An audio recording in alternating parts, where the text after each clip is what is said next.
ಈಗ ಯಕ್ಷಗಾನ ಕ್ಷೇತ್ರದಲ್ಲಿ ನೀವು ನಾನಾ ವೇಷಗಳನ್ನು ಮಾಡಿದ್ದೀರಿ, ಸ್ತ್ರೀವೇಷ, ಕುಂದುವೇಷ ಎಲ್ಲವನ್ನೂ ಮಾಡಿದ್ದೀರಿ.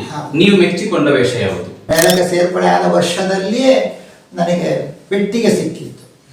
ನೀವು ಅಪಾರ ಅನುಭವಿ, ಬೇಕಾದಷ್ಟು ಶಿಷ್ಯರಿದ್ದಾರೆ, ಎಲ್ಲರಿದ್ದಾರೆ. ರಾಮಣ್ಣ ಭಂಡಾರಿ ಅವರ ಹಾಸ್ಯಗಾರ ಅವರು ಪ್ರಚಾರಕ್ಕೆ ಬರಲಿಲ್ಲ, ಯಾಕೆ ಅಂತ ಹೇಳಿದ್ರೆ ತಪ್ಪಾಗ್ತದೋ ಏನೋ ಗೊತ್ತಿಲ್ಲ. ಕಲಾವಿದನಾಗಿ ಅನುಭವಕ್ಕೆ ಬರಬೇಕು ಅಂತಾದರೆ ಮೂಲತಃ ಸಣ್ಣ ಮಟ್ಟಿನ ವೇಷ ಮಾಡಿಕೊಂಡು ಮತ್ತೆ ಪ್ರಧಾನ ವೇಷ ಮಾಡುವಲ್ಲಿ ತನಕ ಬರಬೇಕು. ಹೆಜ್ಜೆಗಾರಿಕೆಯನ್ನ ಕಲ್ತದ್ದ ಎಲ್ಲಿ, ಹಾಗೆ ಯಾರು ಗುರುಗಳು ಅಂತ ಹೇಳಿ? ಮೂಲತಃ ನಾನು ಕೇಂದ್ರದ ಶಿಷ್ಯನಲ್ಲ. ಪೂರ್ವರಂಗ ಗಟ್ಟಿಯಾಗಿದ್ರೆ ಒಂದು ಪ್ರಸಂಗದಲ್ಲಿ ವೇಷ ಮಾಡುವುದಕ್ಕೆ ಒಬ್ಬ ಕಲಾವಿದ ಸಮರ್ಥನಾಗಿರ್ತಾನೆ ಅಂತ ಹೇಳಿ ನಿಮ್ಮ ಅಭಿಪ್ರಾಯ. ಪ್ರಸ್ತುತ ಯಾವ ಮೇಳದಲ್ಲಿ ಇದ್ದೀರಿ? ಯಕ್ಷಗಾನದಲ್ಲಿ ನೀವು ಇವರು ನಮಗೆ ಸ್ಫೂರ್ತಿ ಅಂತ ಹೇಳಿ ನಿಮಗೆ ಒಂದು ಇವರೇ ನಾನು ಮೆಚ್ಚಿದ ವೇಷದಲ್ಲಿ ಅಂತ ಹೇಳುದಾದ್ರೆ ಯಾರನ್ನ? ನಿಮಗೆ ಯಕ್ಷಗಾನ ಕ್ಷೇತ್ರದಲ್ಲಿ ತುಂಬಾ ಮನಸ್ಸಿಗೆ ದುಃಖಕರ, ಬೇಸರ ಅಂತ ಹೇಳಿ ಆದಂತಹ ಘಟನೆಯನ್ನು ಹೇಳುವುದಾದ್ರೆ? ಮೇಳದಲ್ಲಿ ಸಮಸ್ಯೆಗಳು ಇರ್ತದೆ, ಕೆಲವು ಕೆಟ್ಟ ಘಟನೆಗಳು ಆದದ್ದು ಉಂಟು, ಇಲ್ಲ ಅಂತ ಅಲ್ಲ. ಯಕ್ಷ ಇನ್ಫೋ ಕನ್ನಡ, ಇದು ಸತ್ಯ ವಿಚಾರಗಳ ಸ್ಪಷ್ಟ ಸುದ್ದಿ. ವೀಕ್ಷಕರೇ ನಮಸ್ಕಾರ, ಯಕ್ಷ ಇನ್ಫೋ ಕನ್ನಡಕ್ಕೆ ಸ್ವಾಗತ. ನಾನು ಸತೀಶ್ ಸಾಲಿಯಾನ. ಇವತ್ತೊಂದು ವಿಶೇಷ ಅತಿಥಿಯನ್ನ ನಿಮ್ಮ ಮುಂದೆ ಕರೆತಂದಿದ್ದೇನೆ. ಯಕ್ಷಗಾನ ಕ್ಷೇತ್ರದಲ್ಲಿ ಅಪಾರ ಸಾಧನೆ ಮಾಡಿದಂತಹ, ಪ್ರಚಾರಕ್ಕೆ ಬಾರದೇ ಇರುವಂತಹ ಒಬ್ಬರು ಕಲಾವಿದರು. ಅವರು ಬೇರೆ ಯಾರು ಅಲ್ಲ, ರಾಮಣ್ಣ ಭಂಡಾರಿ ಚಾರ್ಮಾಡಿ ಅಂತ ಹೇಳಿ ಅನೇಕ ವರ್ಷಗಳಿಂದ ಯಕ್ಷಗಾನ ಕಲಾವಿದರಾಗಿ ಸೇವೆಯನ್ನು ಸಲ್ಲಿಸ್ತಾ ಇದ್ದಾರೆ. ಅವರ ಪರಿಚಯವನ್ನ ಇವತ್ತು ನಿಮಗೆ ಮಾಡಿಸ್ತಾ ಇದ್ದೇನೆ. ಕಾರ್ಯಕ್ರಮಕ್ಕೆ ಸ್ವಾಗತ. ಮೊದಲನೇದಾಗಿ ನಿಮಗೆ ಈ ಯಕ್ಷಗಾನದ ಆಸಕ್ತಿ ಅನ್ನುವಂಥದ್ದು ಹುಟ್ಟಿಕೊಳ್ಳುವುದಕ್ಕೆ ಏನು ಕಾರಣ ಅಂತ ಹೇಳಿ ವೀಕ್ಷಕರಿಗೆ ಹೇಳಬೇಕು. ಎಲ್ಲರಿಗೂ ನಮಸ್ಕಾರ. ಅಂದರೆ ಸ್ಥಳೀಯವಾಗಿ ನಮ್ಮ ಚಾರ್ಮಾಡಿ ಗ್ರಾಮದಲ್ಲಿ ಪಂಚಲಿಂಗೇಶ್ವರ ದೇವಸ್ಥಾನ ವಠಾರದಲ್ಲಿ ಪಂಚಲಿಂಗೇಶ್ವರ ಯಕ್ಷಗಾನ ಸಂಘ ನಡೀತಾ ಇತ್ತು. ಅದು ಹಿರಿಯರು ಪ್ರಾರಂಭ ಮಾಡಿದ್ರು. ಅಲ್ಲಿಗೆ ನಾವು ಹೋಗ್ತಾ ಇದ್ವಿ, ಹಿರಿಯರು ಕರೆದುಕೊಂಡು ಹೋಗ್ತಾ ಇದ್ರು. ಹಾಗಾಗಿ ಆಸಕ್ತಿ ಹಾಗೆ ಹುಟ್ಟಿತ್ತು. ಮತ್ತು ನನ್ನ ಮನೆಯ ಪರಂಪರೆಯಲ್ಲಿ ಆಗಲಿಲ್ಲ. ಹಾಗಾಗಿ ಅವ್ರಿಗೆ ಅದು ಕರೆದುಕೊಂಡು ಹೋಗ್ತಾ ಇದ್ರು. ಅಲ್ಲಿ ತಾಳ ಬದಲಾಗ್ತಾ ಇತ್ತು, ವರ್ಷಕ್ಕೊಂದು ಅವತ್ತು ಯಕ್ಷಗಾನ ಪ್ರದರ್ಶನ ಆಗ್ತಾ ಇತ್ತು. ಹಾಗೆ ಹಿರಿಯರ ಮಾರ್ಗದರ್ಶನದಲ್ಲಿ ಆಸಕ್ತಿ ಹಾಗೆ ಹುಟ್ಟಿಕೊಂಡು ಬಂತು. ಹಾಗಾದ್ರೆ ಈ ನಿಮಗೆ ಯಕ್ಷಗಾನದಲ್ಲಿ ಅನೇಕ ವರ್ಷಗಳ ಅನುಭವ ಅನ್ನುವಂಥದ್ದಿದೆ. ಈ ಕ್ಷೇತ್ರದಲ್ಲಿ ನಿಮಗೆ ಒಂದು ಗುರುಗಳು ಅಂತ ಹೇಳಬೇಕು. ನಾವು ಹೆಜ್ಜೆಗಾರಿಕೆಯನ್ನಾಗಲಿ, ಈ ಆಸಕ್ತಿ ಹುಟ್ಟಿ ಹೆಜ್ಜೆಗಾರಿಕೆಯನ್ನ ಕಲ್ತದ್ದ ಎಲ್ಲಿ, ಹಾಗೆ ಯಾರು ಗುರುಗಳು ಅಂತ ಹೇಳಿ? ಮೂಲತಃ ನಾನು ಕೇಂದ್ರದ ಶಿಷ್ಯನಲ್ಲ. ಇಲ್ಲಿ ಚಾರ್ಮಾಡಿಯಲ್ಲಿ ಪಂಚಲಿಂಗೇಶ್ವರ ಯಕ್ಷಗಾನ ಸಂಘದಲ್ಲಿ ಯಕ್ಷಗಾನಗಳು ನಡೀತಿರುವಂತಹ ಸಂದರ್ಭದಲ್ಲಿ ಇಲ್ಲಿ ಹಿರಿಯರೆಲ್ಲ ಸೇರಿ ನಿರ್ಧಾರ ಮಾಡಿದರು, ಒಂದು ಗುರುಗಳ ಮುಖಾಂತರವಾಗಿ ಆಸಕ್ತಿ ಇದ್ದವರಿಗೆ ಯಕ್ಷಗಾನ ನಾಟ್ಯ ತರಬೇತಿ ಕೊಡಿಸುವ ಅಂತ ಹೇಳಿ. ಹಾಗೆ ನನಗೆ ಗುರುಗಳಾಗಿ ಒದಗಿ ಬಂದವರು ಬೆಳಾರು ಶಾಂತಪ್ಪ ನಾಯ್ಕ ಅಂತ ಹೇಳಿ. ಅವರಿಗೆ ತೀರು ಹೋಗಿದ್ದಾರೆ. ಮೊದಲಿಗೆ ಸುರತ್ಕಳ ಮೇಳದಲ್ಲಿ ಅವರು ವೇಷ ಮಾಡ್ತಾ ಇದ್ದರಂತೆ, ಸ್ತ್ರೀ ವೇಷಧಾರಿಯಾಗಿ. ಆ ನಂತರ ನಮ್ಮ ಉಜಿರೆ ಕಾಲೇಜಿನಲ್ಲಿ ಅಟೆಂಡರ್ ಆಗಿ ಕೆಲಸ ಮಾಡ್ತಾಯಿದ್ರು. ಹಾಗೆ ಅವರು ಬಂದು ಇಲ್ಲಿ ನಾಟ್ಯ ಅಭ್ಯಾಸ ನಮಗೆ ಮಾಡಿದ್ರು. ನಾಟ್ಯ ಮತ್ತು ಅರ್ಥಗಾರಿಕೆ ಮಾತ್ರ ನಮಗೆ ಹೇಳಿಕೊಟ್ಟದ್ದು. ಪ್ರಾರಂಭದ ಪಾಠ ಅವರಿಂದ ಆಯಿತು. ಮತ್ತೆ ಎಲ್ಲ ಅಭ್ಯಾಸ ಅದು ನಮ್ಮ ಮೇಳ ತಿರುಗಾಟದಲ್ಲಿ. ಹೆಜ್ಜೆಗಾರಿಕೆಯನ್ನ ಕಲ್ತಂತ ನೀವು ನೇರವಾಗಿ ಮೇಳಕ್ಕೆ ಸೇರ್ಪಡೆಗೊಳ್ತೀರಾ ಅಥವಾ ಹೇಗೆ? ನಿಮ್ಮ ಮತ್ತೆ ಯಕ್ಷಗಾನದ ವೃತ್ತಿ ಆರಂಭಗೊಂಡದ್ದು ಹೇಗೆ ಅಂತ ಹೇಳಿ? ಅದು ವಿಷಯ ಅಂದರೆ, ನಾನು ಯಕ್ಷಗಾನ ಕಲಿತದ್ದು ನನ್ನ ಅಣ್ಣನ ಒಬ್ಬರು ಫ್ರೆಂಡ್ ಇದ್ದರು. ಅವರು ಕಟೀಲು ಮೇಳದಲ್ಲಿ ಮ್ಯಾನೇಜರ್ ಆಗಿದ್ದರು. ಅವ್ರು ನಾವು ಮೈಯರು ಅಂತ ಕರಿತಾ ಇತ್ತು. ಅವರಿಗೆ ವಿಚಾರ ಗೊತ್ತಾಗಿ ಅವರು ಹೇಳಿದ್ರಂತ, ನನ್ನ ತಮ್ಮ ಯಕ್ಷಗಾನ ಕಲಿಸಿದ್ದಾರೆ ಅಂತ ಹೇಳುವ ಸಂದರ್ಭದಲ್ಲಿ, ಹಾಗಾದರೆ ಕಟೀಲು ಮೇಳಕ್ಕೆ ಸೇರಿಸು ಅಂತ ಅವರೆಲ್ಲ ಹೇಳಿದ್ದಾರೆ. ಹಾಗೆ ಅಣ್ಣನ ಮುಖಾಂತರವಾಗಿ ಮೈಯರು ಕಟೀಲು ಮೇಳಕ್ಕೆ ಸೇರ್ಪಡೆ ಮಾಡಿದ್ದು. ಬೇರೆ ಕೇಂದ್ರದಿಂದ ಹೋದವಲ್ಲ, ಹೀಗೆ ಅಭ್ಯಾಸ ಮಾಡಿ ಅಲ್ಲಿ ಸೇರ್ಪಡೆಗೊಂಡ. ಕಟೀಲು ಮೇಳಕ್ಕೆ ಸೇರ್ಪಡೆಗೊಳ್ಳುವುದಕ್ಕಿಂತ ಮುಂಚಿತವಾಗಿ ಬೇರೆ ಮೇಳಗಳಲ್ಲಿ ತಿರುಗಾಟ ಆಗಿತ್ತಾ? ಇಲ್ಲ, ಬೇರೆ ಯಾವುದೇ ಮೇಳದಲ್ಲಿ ಇಲ್ಲ. ಪ್ರಥಮತ ನಾನು ಗೆಜ್ಜೆ ಕಟ್ಟಿದ್ದೇ ಕಟೀಲು ಮೇಳದಲ್ಲಿ. 3ನೇ ಮೇಳಕ್ಕೆ ಸೇರ್ಪಡೆ ಮಾಡಿಸಿದ್ದಾರೆ ನಾನು. ಅವಾಗ ಕುರಿಯ ಗಣಪತಿ ಶಾಸ್ತ್ರಿಗಳು ಭಾಗವತರಿದ್ದರು. ಯಕ್ಷಗಾನ ಅಂದರೆ ಏನು ಅಂತ ಹೇಳಿ ಗದ್ದಗಾಡಿ ಗೊತ್ತಿಲ್ಲ ಅಂತ ಆ ಹೊತ್ತಿನಲ್ಲಿ ನಾನು ಮೇಳಕ್ಕೆ ಸೇರ್ಪಡೆ ಆಯಿತು. ಪ್ರಥಮತ ನನಗೆ ನನ್ನನ್ನು ಮುಖ್ಯ ಸ್ತ್ರೀವೇಷಕ್ಕೆ ಆಯ್ಕೆ ಮಾಡಿದರು ಭಾಗವತರು. ನನಗೆ ಮೇಕಪ್ ಮಾಡಲಿಕ್ಕೆ ಬರ್ತಿರ್ಲಿಲ್ಲ. ಆನಂತರ ಯಾವುದು ವಿಚಾರ ಯಾವುದು ಗೊತ್ತಿರಲಿಲ್ಲ. ಆವಾಗ ಆ ಸಂದರ್ಭದಲ್ಲಿ ಕಾವು ಗಿರೀಶ್ ಅಂತ ಒಬ್ಬರು ಇದ್ದರು. ಅವರು ನನಗೆ ಗುರು ಸದೃಶ ವ್ಯಕ್ತಿಯಾಗಿದ್ದಾರೆ. ಅವರು ನನಗೆ ಮೇಕಪ್ ಮಾಡಿ ನನಗೆ ವೇಷಭೂಷಣ ತಯಾರು ಮಾಡಿದ ನಂತರ ಅವರು ಮೇಕಪ್ ಮಾಡಿಕೊಂಡು ನನ್ನ ಒಟ್ಟಿಗೆ ಮುಖ್ಯ ವೇಷ ಮಾಡ್ತಾಯಿದ್ರು. ಹಾಗಾಗಿ ಪ್ರಥಮತ ಗೆಜ್ಜೆ ಕಟ್ಟಿದ್ದು ಕಟೀಲು ಮೇಳದಲ್ಲಿ. ಕಟೀಲು ಮೇಳದಲ್ಲಿ ನೀವು ಸೇವೆ ಮಾಡಿದ್ದೀರಿ, ಈಗ ಅನೇಕ ವರ್ಷದ ಸೇವೆ ಆಗಿದೆ ಅಂತ ಹೇಳಿ. ಒಟ್ಟು ನಿಮ್ಮ ಈಗ ಮೇಳದ ತಿರುಗಾಟದ ಅನುಭವ ಎಷ್ಟು ವರ್ಷ ಅಂತ ಹೇಳಿ ವೀಕ್ಷಕರಿಗೆ ತಿಳಿಸಬೇಕು. ನನ್ನ ಯಕ್ಷರಂಗದ ತಿರುಗಾಟ 42 ವರ್ಷ ಆಯಿತು. ನನ್ನ 17ನೇ ವಯಸ್ಸಿನಲ್ಲಿ ಗೆಜ್ಜೆ ಕಟ್ಟಿದ್ದೇನೆ. 42 ವರ್ಷದಲ್ಲಿ ಪ್ರಥಮತ 2 ವರ್ಷ ಕಟೀಲು ಮೇಳದ ತಿರುಗಾಟ.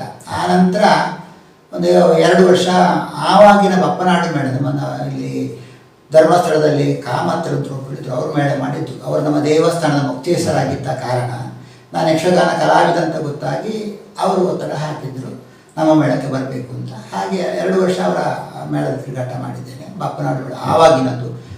ನಂತರ 3 ವರ್ಷ ಹಳದಂಗಡಿ ಮೇಳ, ಅರ್ವ ಮೇಳ ನಮ್ಮ ನಾರಾಯಣ ಶೆಟ್ಟರ ಯಜಮಾನತ್ವದಲ್ಲಿ, ಅದರಲ್ಲಿ ಮೈಸೂರು ವೇಷ ತಿರುಗಾಟ ಮಾಡಿದ್ದು. ಮತ್ತು 1 ವರ್ಷ ಒಂದು ಪುತ್ತಿಗೆ ಮೇಳ ಅಂತ ಇತ್ತು, ಅದರಲ್ಲೇ ತಿರುಗಾಟ ಆಯಿತು. ಆನಂತರ 1 ವರ್ಷ ಸುಂಕದಕಟ್ಟೆ ಮೇಳ ತಿರುಗಾಟ ಆಯಿತು. ಹಾಗೆ 42 ವರ್ಷದಲ್ಲಿ ಒಂದು ಉಳಿದ ಎಲ್ಲ ಅವಧಿಗೆ ಕಟೀಲು ಮೇಳದಲ್ಲೇ ತಿರುಗಾಟ ನನ್ನದು. ಕಟೀಲು ಮೇಳದ ಅನುಭವ ಎಷ್ಟನೇ ವರ್ಷದ್ದು? ಒಂದು 30 ವರ್ಷ. ಮತ್ತು ಸ್ವಲ್ಪ ಸ್ವಲ್ಪ ನಾನು ಮೇಳ ಬಿಟ್ಟಿದ್ದೆ, ಯಾಕಂದರೆ ಅನಾರೋಗ್ಯ ಕಾರಣದಿಂದಾಗಿ ಮೇಳ ಬಿಡಬೇಕಾಯಿತು. ಮತ್ತು ಪುನಃ ಕಟೀಲು ಮೇಳಕ್ಕೆ ನಮ್ಮ ಕುಬಳೂರು ಭಾಗವತರ ಮುಖಾಂತರವಾಗಿ ಪಟ್ಲ ಭಾಗವತರ ಮುಖಾಂತರ ಪುನಃ ಮೇಳಕ್ಕೆ ಸೇರ್ಪಡೆಗೊಳ್ಳುವಂತಾಯಿತು. ವೇಷದಲ್ಲಿ ಬೆಳವಣಿಗೆಯನ್ನು ಕಾಣ್ತಾ ಇರುವಾಗ ಈಗ ಬರುವಂತವರೆಲ್ಲ ನೇರವಾಗಿ ಸೀಟಿನ ವೇಷಕ್ಕೆ, ಜಾಗದ ವೇಷಕ್ಕೆ ಬರುವಂತವರು. ಹಾಗಂತ ಹೇಳಿ ಈಗಿನ ಯಕ್ಷಗಾನ ಆಸಕ್ತರಿಗೆ ಅಥವಾ ಯಕ್ಷಗಾನ ಕ್ಷೇತ್ರಕ್ಕೆ ಬರುವವರಿಗೆ ನೀವು ಅವರಿಗೆ ಒಂದು ಸ್ಫೂರ್ತಿ ಆಗಬೇಕು ಅಂತ ಹೇಳಿದ್ರೆ, ನೀವು ಆರಂಭದಿಂದ ತೊಡಗಿ ಇಲ್ಲಿಯವರೆಗೆ ನಿಮ್ಮ ವೇಷದ ಅನುಭವ ಹೇಗೆ, ಯಾವ ವೇಷವನ್ನು ಮಾಡುತ್ತಾ ನೀವು ನಿಮ್ಮ ಆ ಸೀಟ್ ಜಾಗ ಅಂತ ಏನು ಹೇಳುತ್ತಾರೆ ಅಲ್ಲಿ ಮುಂದುವರೆದುಕೊಂಡು ಬಂದದ್ದು ಅಂತ ಹೇಳಿ. ವಿಚಾರ ಅಂದರೆ, ಒಂದು ಕಲಾವಿದನಾಗಿ ಅನುಭವಕ್ಕೆ ಬರಬೇಕು ಅಂತಾದರೆ ಮೂಲತಃ ಸಣ್ಣ ಮಟ್ಟಿನ ವೇಷ ಮಾಡಿಕೊಂಡು ಮತ್ತೆ ಪ್ರಧಾನ ವೇಷ ಮಾಡುವಲ್ಲಿ ತನಕ ಬರಬೇಕು. ನನ್ನ ತಿರುಗಾಟದಲ್ಲಿ ಆ ಹೊತ್ತಿನ ಸಂದರ್ಭ, ಪ್ರಥಮತ ಮೇಳಕ್ಕೆ ಸೇರ್ಪಡೆ ಮಾಡಿದಂತಹ ಕಲಾವಿದ ಹುಡುಗರಿಗೆ ಹಗಲಿಗೆ ಸ್ವಲ್ಪ ಕೆಲಸ ಇರ್ತಿತ್ತಂತೆ. ಹಾಗೆ ಅದನ್ನು ಮಾಡಿಕೊಂಡು ಪೆಟ್ಟಿಗೆ ಇರ್ತಿರ್ಲಿಲ್ಲ. ಒಟ್ಟಿಗೆ ದೊಡ್ಡ ಕಲಾವಿದರೊಟ್ಟಿಗೆ ಇದು ಅನುಭವ ಪಡ್ಕೊಂಡು ತಿರುಗಾಟ ಮಾಡ್ತಾಯಿದ್ರು. ಆದರೆ ನನ್ನ ಒಂದು ದೇವರ ದಯೆಯಿಂದ ನನಗೆ ಮೇಳಕ್ಕೆ ಸೇರ್ಪಡೆ ಆದ ವರ್ಷದಲ್ಲಿಯೇ ನನಗೆ ಪೆಟ್ಟಿಗೆ ಸಿಕ್ಕಿತ್ತು. ನನ್ನ ವೇಷಭೂಷಣದ ಪೆಟ್ಟಿಗೆ ಅಂತ ಹೇಳ್ತಾ ಸಿಕ್ಕಿತ್ತು. ನನ್ನ ಪ್ರಥಮ ಸ್ತ್ರೀವೇಷ ಮಾಡ್ತಾ ಇದ್ದದ್ದು. ಆನಂತರ ಹೋಗುವಾಗ ಪ್ರಾಥಮಿಕ ಹೆಜ್ಜೆಗಾರಿಕೆ ಮತ್ತು ಇದ್ದದ್ದು ಮಾತ್ರ ನಮ್ಮ ಹತ್ರ, ಬೇರೆ ಯಾವುದು ಇರಲಿಲ್ಲ. ಮೇಳದಲ್ಲಿ ಅನುಭವ ಕಲಾವಿದರು ಒಟ್ಟಿಗೆ ತಿರುಗಾಟ ಮಾಡಿದ ಕಾರಣ ಇದೊಂದು ಇಷ್ಟರ ಮಟ್ಟಿನ ಕಲಾವಿದನಾಗಿ ಬೆಳೆಯುವುದಕ್ಕೆ ಅವಕಾಶ ಆಯಿತು. ಹಗಲಿನಲ್ಲಿ ನಾವು ಹೆಚ್ಚಾಗಿ ನಿದ್ರೆ ಮಾಡ್ತಿರ್ಲಿಲ್ಲ. ಹಿರಿಯ ಕಲಾವಿದರು ಏನು ಹೇಳಿಕೊಡ್ತಾರೆ ಅದನ್ನು ಅಭ್ಯಾಸ ಮಾಡ್ತಾ ಇತ್ತು. ಉದಾಹರಣೆಗೆ 3ನೇ ಮೇಳದಲ್ಲಿಯೇ ಇರುವಾಗ ಅಂತ ಕಾಣ್ತಾ ಇದ್ದೇನೆ ಕೂರಿದ್ರೆ, ಅಥವಾ 2ನೇ ಮೇಳದಲ್ಲಿ ಏನೋ ರುಸ್ತುಂ ನಾರಾಯಣ ಮಣಿಯಾನಿ ಅಂತ ಹೇಳೋರು, ರುಸ್ತುಂ ನಾರಾಯಣ ಮಣಿಯಾನಿ ಅಂತ ಹೆಸರು. ಅವರು ಹಗಲಿಗೆ ಹುಡುಗರು ಇದೆ ಮಲ್ಕೊಳ್ಳಿಕ್ಕೆ ಬಿಡ್ತಿರಲಿಲ್ಲ. ಅಂದರೆ ಬೆಳಗ್ಗೆ ಹೋದ ಕೂಡಲೇ ಸ್ನಾನ ಎಲ್ಲ ಮಾಡಿ ಆನಂತರ ಅಭ್ಯಾಸ ಮಾಡಬೇಕು. ಅವರೊಟ್ಟಿಗೆ ನನಗೆ ನಿಡ್ಲೆ ಅಜ್ಜ ಹೇಳಿದ್ರು ನಾವು, ನಿಡ್ಲೆ ನರಸಿಂಹ ಭಟ್ರು, ಅವರ ಮಾರ್ಗದರ್ಶನ ಇತ್ತು. ಆಮೇಲೆ ಒಬ್ಬರು ಭೀಮಭಟ್ರು ಅಂತ ಹೇಳಿದ್ರು, ಅವರ ಮಾರ್ಗದರ್ಶನ ಸಿಕ್ಕಿದೆ. ಹಾಗಾಗಿ ಹಿರಿಯ ಕಲಾವಿದರ ಒಡನಾಟ ಇದ್ದ ಕಾರಣ ನಮಗೆ ಬಹಳ ಅನುಕೂಲ ಆಗಿದೆ, ಅನುಭವವಾಗಿದೆ.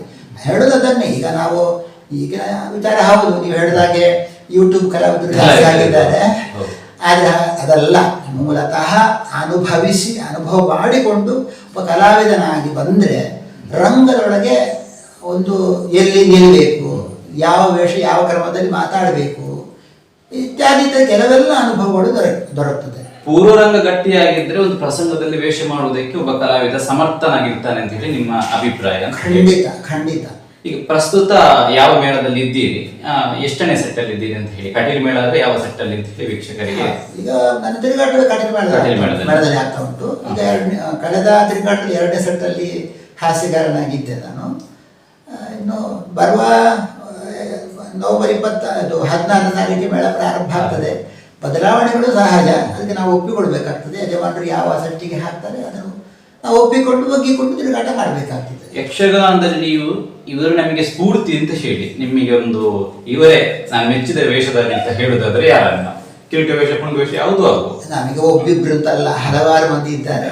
ಉದಾಹರಣೆಗೆ ನಾನು ಪ್ರಥಮದ ಕಟೀಲು ಮೇಳದಲ್ಲಿ ತಿರುಗಾಟ ಮಾಡುವಂಥ ಸಂದರ್ಭದಲ್ಲಿ 2ನೇ ಮೇಳದಲ್ಲಿ ಇದ್ದಾಗ ಮಹಾಲಿಂಗಜ್ಜ ಅಂತ ಇದ್ದು, ಅವರೊಟ್ಟಿಗೆ ಒಂದು ತಿರುಗಾಟ ಅನುಭವ, ಅದು ಅತ್ಯದ್ಭುತ ಅನುಭವ ನನಗೊಂದು. ಅವರು ಯಾರನ್ನು ಅಮಾಯಂ ಅಂತ ಹೇಳ್ತಿರಲಿಲ್ಲ, ಮಗೆ ಅಂತ ಹೇಳ್ತಾ ಇದ್ದದ್ದು. ಹಾಗಾಗಿ ಅವರೊಟ್ಟಿಗೆ ನಮ್ಮ ತಿರುಗಾಟ ಉಂಟು. ಅವರೊಂದು ಭಾಳ ನಮಗೆ ಮಾರ್ಗದರ್ಶನ ಮಾಡ್ತಾ ಇದ್ರು, ಪ್ರೀತಿಯಿಂದ ನೋಡಿಕೊಡ್ತಾ ಇದ್ರು. ನನಗೊಂದು ಭಾಳ ಅದೊಂದು ನೆನಪಿನ ಇಟ್ಕೊಳ್ಬೇಕಾದಂಥ ವಿಚಾರ. ಅವರೊಟ್ಟಿಗೆ ತಿರುಗಾಟ ಉಂಟು. ಅವರು ಮಾಲಿಂಗಜ್ಜನದ್ದು. ಮತ್ತು ಅವರೊಟ್ಟಿಗೆ ಒಂದು ವಿಶೇಷವಾದ ಒಂದು ಅನುಭವ ನನ್ನ ಪಾಲಿಗಿದೆ. ಅದು 2 ವರ್ಷ ತನ್ನ ತಿರುಗಾಟದಲ್ಲಿ, ಅದು ಯಾಕೆ ಏನು ಅಂತ ನನಗೆ ಗೊತ್ತಿಲ್ಲ. ಅವರ ಮಹಿಷಾಸುರನಿಗೆ ಆ ಹೊತ್ತಿನಲ್ಲಿ ಒಂದು 2 ದಿವಸದ ಮಾಲಿನ್ಯ ಮಾಡಿದ್ದೇನೆ ನಾನು. ಅದೊಂದು ನನಗೆ ನನ್ನ ಜೀವಮಾನದಲ್ಲಿ ಮರೆಯಲಾಗದಂತಹ ಒಂದು ಘಟನೆ ಅಂತ ನಾನು ಇಟ್ಕೊಳ್ತೇನೆ ಅದನ್ನು. ಅದು ಯಾಕೆ ಅನ್ನೋದು ಗೊತ್ತಿಲ್ಲ, ಈಗ ನೆನಪಿಲ್ಲ ನನಗೆ. ಅಂತೂ 2ನೇ ದಿನ ಬೆನ್ನು 2 ದಿವಸ ಮಾಲಿನ್ಯ ಮಾಡಿದ್ದೇನೆ. ಆ ನಂತರ ನನಗೆ ಸ್ಫೂರ್ತಿಯಾಗಿ ಬಂದವರು ತುಂಬ ಬಂದಿದ್ದಾರೆ. ನಾನೀಗ ಕಟೀಲು ಮೇಳ ಬಿಟ್ಟು ಅಪ್ಪನಾಡು ಮೇಳ ಆವಾಗಿನ ಕಾಲಕ್ಕೆ ಸೇರಿದ ಸಂದರ್ಭದಲ್ಲಿ ಅದು ಗಜಮೇಳ, ಒಳ್ಳೆ ಕಲಾವಿದರಿದ್ದರು. ಉದಾಹರಣೆಗೆ ರಾಮದಾಸ್ ಸಾಮಗ್ರಿದ್ದರು, ಮತ್ತು ಪೆರುವಾಯಿ ನಾರಾಯಣ ಭಟ್ರು ಅಂತ ಒಬ್ಬರಿದ್ದರು ವೇಷಧಾರಿಗಳು. ಆ ನಂತರ ಕೋಳೂರು ರಾಮಚಂದ್ರರಿದ್ದರು, ಸಿದ್ಧಗಟ್ಟೆ ಚೆನ್ನಪ್ಪ ಶೆಟ್ಟರು ಇತ್ಯಾದಿ ಒಳ್ಳೆ ಗಜ ಸೆಟ್ನ ತಿರುಗಾಟ ಮಾಡಿದ ಕಾರಣ ನನಗೆ ಅದೊಂದು ಅನುಭವ, ಅದು ಸ್ಫೂರ್ತಿಯೂ ಹೌದು. ಮತ್ತು ಮೇಳದಲ್ಲಿ ಅನೇಕ ಮಂದಿ ಸಂಪಾಜಿ ಶೀನಪರೆಗಳಿರ್ಬೋದು, ಅಥವಾ ಪುತ್ರಕಲ ತಿಮ್ಮಪ್ಪ ಶೆಟ್ಟಿ ಇದ್ದೊಬ್ಬರು ಹಾಸ್ಯಗಾರರಿದ್ದರು, ನೆಲ್ಲಿಗಟ್ಟೆ ಹಾಸ್ಯಗಾರರು, ಮತ್ತು ಕುಬಣೂರು ಶ್ರೀಧರರಾಯರು ಭಾಗವತರು, ಪುರುಷೋತ್ತಮ ಪೂಜ್ಯರು, ತುಂಬ ಮಂದಿ ಇದ್ದಾರೆ. ಹಾಗಾಗಿ ಎಲ್ಲ ಕಲಾವಿದರು ನನಗೆ ಸ್ಫೂರ್ತಿದಾಯಕರು ಮತ್ತು ಅನುಭವಿ ಕಲಾವಿದ ಆದ ಕಾರಣ ನನಗೊಂದು ಅನುಭವಕ್ಕೆ ಒಂದು ಒಳ್ಳೆಯ ವಿಚಾರ.